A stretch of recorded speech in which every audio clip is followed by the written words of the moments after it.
Nandito nga pala tayo mga bossing sa Santa Ana, Manila, sa may Depot 3. So mga boss, ang daming mga bakanting sasakyan, mga bago pa tulad nito. May plastic pa. Karamihan po na unit dito mga bago. Sa mga gusto mag-apply, pumunta lang kayo dito sa Depot 3 Santa Ana. Type nyo lang sa Google, Depot 3 Santa Ana, Manila. Lalabas na po yun. Green GSM Depot 3 Santa Ana, Manila. Lalabas na po sa Google yun mga idol. Ayan. Sobrang daming unit, puro bago yan. Para talaga yan sa Santa Ana, Manila na mga batch.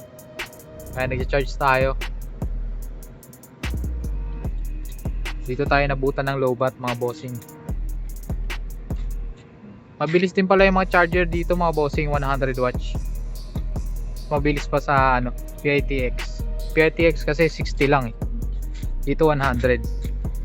Pinakamabilis na charging station natin ay Depot 1, Caloocan. Ito ngayon, daming unit mga bossing. Gandulo yan.